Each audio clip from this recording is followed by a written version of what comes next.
be a complete waste of time and pointless stupidity is the presidential debate that's happening tonight. Now, I predicted this was going to happen. Myself and my colleague Daniel, we predicted this would happen in the aftermath of the 2020 election. That is, we're going to see a rematch of Biden versus Trump in 2024. I have no idea what kind of concoction or stimulant the Democrats or the Biden campaign is going to give Biden to be coherent, but I think it's going to be one big joke. And look, in my opinion, I think CNN is going to be heavily biased towards Trump and trying to make Biden look as responsible and respectable as possible. Perhaps we might see Biden crap his pants or see a meltdown. Who knows? I'll be covering the highlights of this debate tomorrow. But a beginning is a very delicate time, and it's going to get stupid. It's almost like an SNL skit at this point. A non-funny. Well, geez, SNL, when have they been funny? Hey, folks, before we get started with this segment, do you find Saturday Night Live still funny? Type 1 for yes, occasionally they have a good skit here and there. A type 2, no, SNL's not funny. And type 3, SNL's still on the air? See, I could give you guys and gals some options. I could give y'all some options, as I should. I wonder how many 2s or 3s we'll have in the chat. I wonder. But let's talk about how stupid it's going to be, because apparently there's going to be massive control onto how the candidates, that goes for Trump and Biden, but I think it's going to be heavily in favor of Biden because this is CNN after all. And of course, just want to point out RFK Jr. and Jill Stein and Dr. Cornel West and Chase Oliver will not be able to be on the debate stage. It will be Democrat versus Republican. 2 old men fighting over a cold bowl of potato soup. So let's find out how stupid and dumb it's going to be. Give it up for CNN giving us a rundown.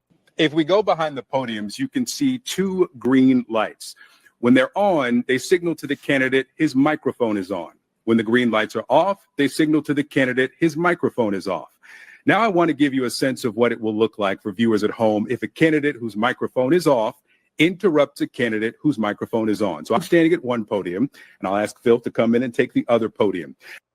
So they are explaining it to us, but now they want to show it to us because this is how little CNN respects the average American. They don't respect our intelligence. They don't respect us as people. This is beyond dumb. Here, once the green light's on, the microphone is on. Well, duh. So they're going to give us a test run. And so let's say I'm answering a question. My light is green and I'm speaking. Phil's microphone is off and his green lights are not illuminated. He's going to interrupt me as I'm speaking, and this is what it will sound like. My volume remains constant, while Phil's interruption can be difficult to understand. I hope Trump brings in like a speaker or like a loudspeaker, because that would be funny. That would be hilarious. Now, let's try the opposite. My microphone is now on. Victor's microphone is off, and he's going to interrupt me. Did you get that? CNN. And you wonder why you're hemorrhaging viewers. Like, tonight is going to be a good viewing night for you because you guys are going to have Trump on. Just like how you guys did with that town hall with Katlyn Collins, right? But, oh, no, the talent got so offended that Trump was on air. You know, that was a good night when you guys actually got some views. Bunch of dumb idiots at CNN. My volume remains constant, while Victor's interruption can be difficult to understand. Now, CNN's production team has shared this demonstration with the campaigns earlier today, and we're sharing it with you, our viewers, so everyone fully understands how tomorrow night will work. Now, we should note, by agreeing to participate in this debate, both campaigns and candidates have also agreed to abide by these rules. The CNN presidential debate airs live tomorrow night at 9 p.m. Eastern. All right, here. So when I do this show, hold on, I'm back. Like, see that for a second. So when I do this show, there's a little microphone thing here that can mute the mic. So if I hit the mute mic, but when I turn it on, hey, you can hear my voice.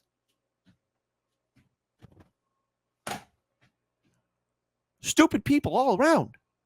There's nothing to be excited about. Maybe all we could talk about is what could happen. I want to pull up this video here. It's Vivek, potentially, and there's been a lot of rumor that he might be slated as Trump's VP. Who knows how that's going to play out? Maybe yes, maybe no. But I want to play this video here. I'll also tell you something I told President Trump, and I'll tell you as well, is I give him a lot of credit for doing this debate on the terms that were effectively set by Biden. Hosted by CNN in Atlanta without a live audience would be the equivalent of Joe Biden agreeing to do a Fox News hosted debate in Alabama with 3,000 live audience members. So I give Donald Trump a lot of credit for that. If you're going to lead the country, you got to be able to show up, and that's exactly what he's doing. I'll also tell you something I told President. So, yes, this is beyond stupid. But I just want to pull out here real quick here that when you look at this debate, what are we going to learn here? You're not going to learn anything. Everything that you know about Trump and Biden, you saw in 2020. There's nothing new here. The only big thing here, and that is the only thing I have to say for Donald Trump to do, is to hit at Biden hard and fast on all of his political policies. You have to embarrass him. You cannot go soft. And let's face it, in my opinion, Trump was rather weak and held himself back. I didn't see that same spark that we saw in 2016 that we saw in 2020. There's a treasure trove of political ammunition to use against Biden, which the Trump camp would be stupid, beyond stupid, if they didn't capitalize on it. But we can always get a humorous note out of all of this. I want to play a video that I talked about on yesterday's show because we got to talk about whether Biden's going to be coherent, because there's one thing that people have been saying, both Democrats, Republicans, liberals, conservatives, socialists, Greens, libertarians, progressives, and that is Biden going to have a full-on meltdown, or will there be an incident? We've seen Biden stutter and stammer. We've seen Biden, and through his body language, act confused. In my opinion, he clearly exhibits signs of dementia or Alzheimer's. He's clearly someone who's on a cognitive decline, the way he talks and handles himself. And I think you, my viewing audience, have seen your fair share of senior citizens, or either that, gone through it yourself with a loved one, or seen friends of yours go through it with their loved ones. I mean, you see the signs. Everyone has a decline. I'm going to have my decline. We're all going to have it. None of us are going to be spring chickens forever, but one has to wonder if Biden is going to be given some kind of concoction. Is he going to be really super strapped to his CPAC machine? Is he getting like a huge turbine of airflow going into his brain so he doesn't have any kind of lack of coherence? Is he going to get shot up with something? Who knows? But this interview took place on CNN. Give it up for Kaitlan Collins. Whereas, will Biden be given that booger sugar? Ridiculously said that you have seen a cognitive decline in President Biden, but don't you worry that you and fellow Republicans have set the bar pretty low for him? Look, I just tell the truth, Caitlin. I mean, I have no personal animus against Joe Biden. Of course, I respect the office, but I've just acknowledged what everyone sees. We can't help how we age. Everybody ages differently at a different pace. My father-in-law is the same exact age as President Biden, but he's on his A game. He works 12 hours a day, runs his small business that he's been running for years, and he's vibrant, and he can do almost anything seemingly. And President Biden cannot. I mean, that's what people see. And so it's a dangerous thing. I take no pleasure in saying it because our adversaries see that as well. And, I think it's going to be a very interesting contrast between these two men. And the interesting thing about this race, Caitlin, is that both of these men have been president. So you can ignore the rhetoric, you can ignore the talking points, you can look at the record of these two men. And I think that's a really important one as well. But do you think some of the... Look, we can't deny it. Biden is on a cognitive decline. Hey, you, my viewing audience, let's have democracy in the chat. Type 1 for, no, Biden is fine. He might be slow here and there, but he's okay. Type 2, no, man, that man's on a downward spiral. I wonder how many 2s we're going to get in the chat. And no, I'm not rigging the election. I'm not rigging my polls. I'm just giving you guys a real clear choice here. But the answer is 2. I mean, come on. Come on, folks. Can we stop pretending, CNN? All the people at CNN, from the bigwigs, from the journalists / talent to everybody there, get real with yourselves for one moment. Stop being dumb. Stop treating Americans like they're dumb. I mean, there's a reason why your network's on decline. There's a reason why CNN Plus went belly up. Oh, hey, $250 million. Boom. For a streaming service. Gone in 1 month. Give me $250 million. I'll show you how it's done. CNN and all the people there, I love you, but you are not serious people. If you cannot acknowledge the fact that Biden's on a decline and you're going to be doing a pushback, you guys need to find yourself a whole new career, okay? Rhetoric, Speaker Johnson, I mean, just knowing you and how you conduct yourself, do you think some of the rhetoric is out of line when people from Trump's team are suggesting that Trump himself, that Biden is going to be on cocaine when he's on that debate? That booger sugar. That booger sugar, that white powder, that good stuff, as Hunter Biden likes to call it. That's my medicine. Stage Thursday night. Hold on, we're going to listen to that one more time. Galen, take it away with that booger sugar one more time. When people from Trump's team are suggesting that Trump himself, that Biden is going to be on cocaine when he's on that debate stage Thursday night? Look, there's a lot of things that are said in jest. Of course, no one expects that Joe Biden would be on cocaine, but they do ask questions, and I think they're objectively. I mean, I think it makes sense why people are asking, will he be on some sort of energy drinks or something? Okay, look, his energy levels, you can see, vary depending on what format he's in and what forum. And, we expect that he'll do what he did at the State of the Union. He had a lot of energy that night. So that's the Joe Biden I expect to see.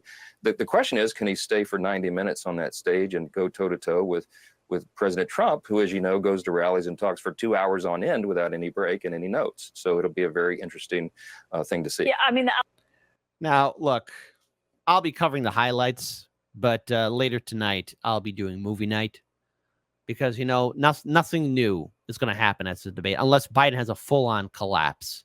I mean, there's a couple of things that will probably might be a front headline thing, and that is, number one, Biden has a full-on collapse. Biden has a full-on senile meltdown. He craps his pants. Or either that, it's just a regular old debate where two old men are yelling at each other. Wouldn't that be something? But it's going to be lackluster and mediocre. It's going to be like how the debates were done in 2020. And that is, wear a mask. Everyone be quiet. Shh. Gone is the energy of 2016. My goodness. Weren't those debates entertaining at least? I mean, yes, I know a lot of us are still hurting from the Democratic primary where Bernie Sanders turned out to be a cuck and a nutless, spineless, heartless, soulless wonder. But still, both primary debates, Republican and Democrat, those were popcorn eating events. This one now, you're lucky to get bread and water. Allegations just about drugs have just been, frankly, ridiculous and obviously are baseless as well. But yeah, baseless. But you know what? If he does, CNN, Caitlin Collins, how do you feel about that? I also want to pull up this little short video, only 15 seconds. President Trump asking President Biden for a drug test going into Thursday night. What's your reaction? I mean, I don't even really know what to say about that. I worked on Hillary Clinton's campaign. The face says it all. You worked with Hillary Clinton's campaign, the essence of evil. And, she also debated him very effectively. He accused her of being on drugs.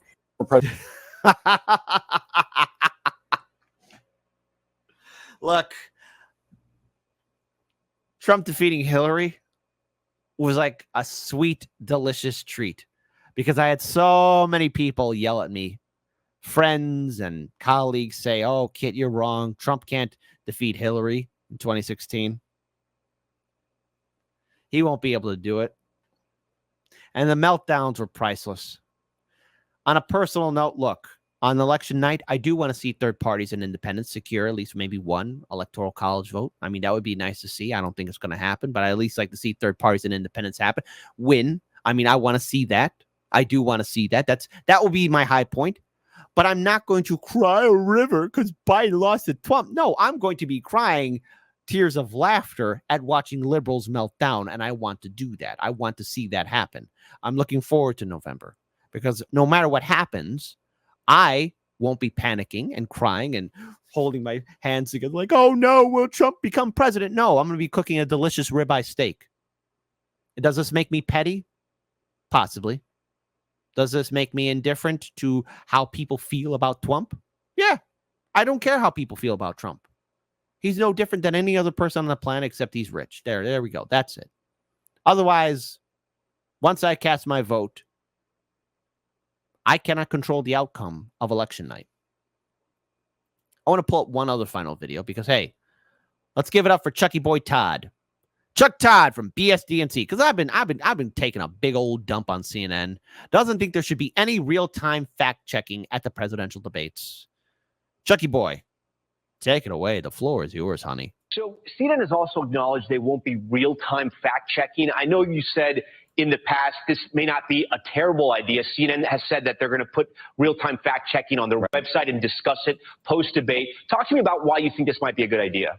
Well, look, I just think when you start fact-checking, in some ways you can come across as the third candidate on stage or the third or fourth candidate on stage, and it can turn into a debate between the moderator, and I just think there's a fine line there, and suddenly you've disrupted the flow of back and forth.